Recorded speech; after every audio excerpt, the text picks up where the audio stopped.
pengungkapan dan pemusnahan narkotika golongan 1 jenis ganja. Waktu kejadian hari Minggu tanggal 27 Februari 2022. Pada kejadian Dusun Puten, Desa Logrin, Kecamatan Sawang, Kabupaten Aceh Utara.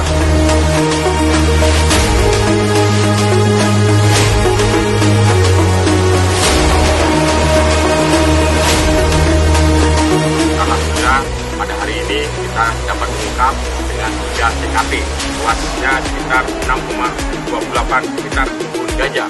Dengan penemuan ini bisa menyelamatkan generasi muda Indonesia sekitar 350 juta jiwa. Dari keuangan negara kita juga bisa menghemat sisi rehabilitasi. Berapa keuangan negara yang bisa kita hemat dari biaya rehabilitasi yang harus dikeluarkan apabila barang